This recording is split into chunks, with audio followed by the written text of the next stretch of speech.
Sachin institute of life science Ishwarpur से। जैसा कि हम प्रोडक्शन पढ़ रहे हैं, बुक कोड 108 चैप्टर 36, हम डिफरेंट डिजीज पढ़ रहे हैं। ठीक है, तो सबसे पहले जो हमने पढ़ी थी वो ब्रॉयलर की पढ़ी थी। आज हम कल फिर एक लेयर की पढ़ी थी। आज फिर हम लेयर की जो है वो नेक्स्ट डिजीज़ पढ़ रहे हैं, जिसको हम कहते हैं गम्पोरो डिजीज़ या इन्फेक्शन बर्सल डिजीज़।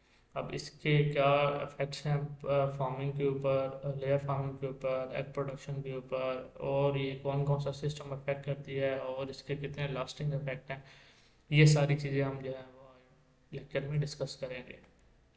सो चलते हैं, डिस्कस करते हैं। सबसे पहले गम्बोरो डिजीज़ जो है, एक तो इंतहाई इन्फेक्शियस है और इंतहाई हार्मफुल डिजीज़ है।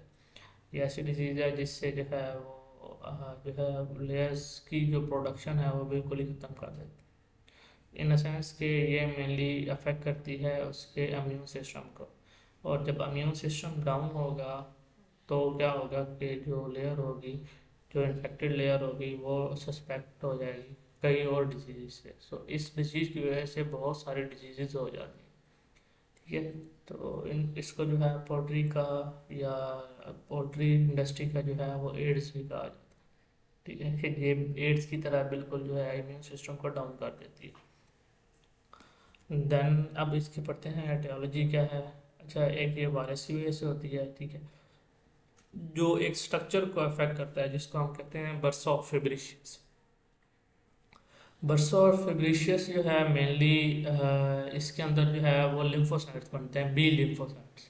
ठीक है, ये मैचुरेशन जगह है जहाँ पर बी लिम्फोसाइट जो है वो मैच्योर होते हैं। ये वाइट ब्लड सेल्स की एक टाइप है बी लिम्फोसाइट।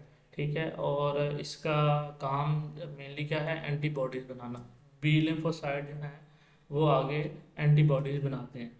तो अगर आप उस ये बेसिकली इसी स्ट्रक्चर को जब ये अफेक्ट करता है तो क्या होता है कि बी लिम्फोसाइट जो है वो बनते नहीं हैं और डिस्ट्रॉय हो जाते हैं, और जिसकी वजह से क्या होता है कि जो परिंदा होता है उसके अंदर इम्यूनिटी लेवल बहुत डाउन हो जाता है, दूसरी बीमारियों के खिलाफ जो है एंटीबॉडीज नहीं बनती, और दूसरी बीमारियां लाके डेथ वगैरह बहुत ज़्यादा जल्दी हो जाती है। ठीक है, और ये वायरस जो है ये माहौल में कई हफ्ते तक जिंदा रह सकता है। ठीक है, खुराक, पानी या बरह रास्ते, तीनों से जो है वो फैलता है। अलामात इसमें क्या आती हैं, सबसे पहले कि एक तो दस्त लगते हैं बिल्कुल पानी जैसे, पतले दस्त वगैरह। उसके बाद जो है जिस्मानी कमज़ोरी होती है और पंख जो है वो बिखर जाते हैं। ठीक है, जो है वेंट पिकिंग भी करती है।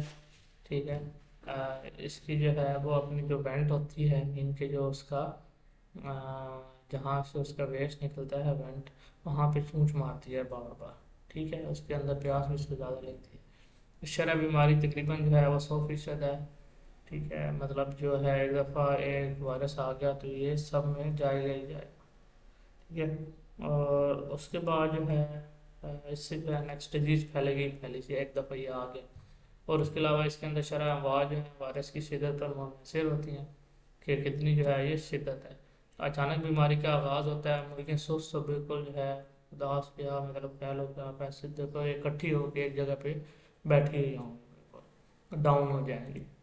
पोस्टमार्टम में जो है सबसे मेन जो चीज़ जो मैंने आपको बताई है कि बर्शा और फेब्रिशियस को ये जो है वो मुतासर करता है। सो मेनली क्या होगा कि बर्शा और फेब्रिशियस जो है वो स्वेल की हो। ठीक है, शुरू में जो है वो फूल जाता है, उसके बाद इसके अंदर पानी जैसा मवाद जो है वो इकट्ठा होना स्टार्ट हो जाता है।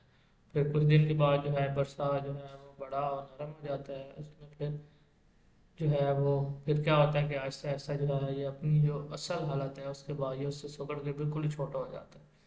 उसके अलावा जो है राम सीने के जो पठों में खून के धब्बे जो है वो आ जाते हैं, गुर्दे जो है वो सूजे हुए होते हैं, और जो उसके ऊपर सफ़ेद सा मार्का जमा हो जाता है, प्रोवेंटिकल्स की जो झिल्ली है उसके ऊपर खून के धब्बे आ जाते हैं। अब ये देखें आप, बच्चा का जो फेब्रिशियस है, ये देखें ये साइज उसका ऐसे एकदम बड़ा हुआ है। ठीक है, फ्लूइड इसके अंदर फुल हुआ है। देन ऐसा ऐसा आप देखें वो बिल्कुल अपने साइज से भी छोटा हो गया। ठीक है, देन अब इसका इलाज है, इसका इलाज कोई नहीं है। एक तो ये वायरल डिजीज़ है, ठीक है, सो इसका इलाज नहीं है, और अगर एक दफ़ा ये बर्सा फिब्रिशियस को डैमेज कर गई तो फिर देन जो है वो आप उसको दोबारा रिवाइव नहीं करवा सकते। ठीक है, तो इसका जो है आप खाली जो है उसके लिए आप स्पॉटिक थेरापी करते हैं, विटामिन और नमकियात वगैरह देते हैं। ठीक है। अब एंटीबायोटिक्स जो हैं वो बतौर जो है आप साइनवी मतलब कुछ सेकेंडरी इन्फेक्शन होते हैं क्योंकि डाउन होता है इम्यून सिस्टम, तो उससे बचाने के लिए और हम पैसिवली एंटीबॉडीज़ भी दे सकते हैं। ठीक है, क्योंकि एंटीबॉडीज़ बॉडी के अंदर बन नहीं रही होती बीमारी की वजह से। इसका मेन जो है वो कंट्रोल है, उससे बचाव है, वैक्सीनेशन सबसे मेन है।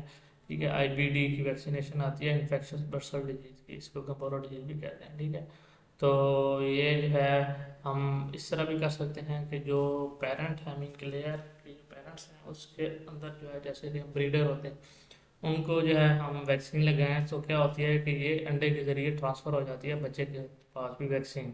सो बच्चा भी जो है वो वैक्सीनेटेड होता है। ठीक है, उसके बाद जो है 7 से 14 दिन की उम्र के अंदर इनको वैक्सीन दी जाती है। बायोसिक्योरिटी के लिए तो ये है कि फार्म में गैर जरूरी अफराद का दाखिला बंद होना चाहिए। जरासीम का शदविया से सफाई आपने करनी है पूरी जगह की। ठीक है, और बीमार बीमार मुर्गियों को फ़ौरन आपने अलहदा कर देना। ये आपको जो है इसकी वैक्सीन की तस्वीर है गंभीर डिजीज़ की। ठीक है, जो वैक्सीन है ये उसकी तस्वीर है। सो मज़ीद आप कुछ सवाल तो आप पूछ सकते हैं। अल्लाह।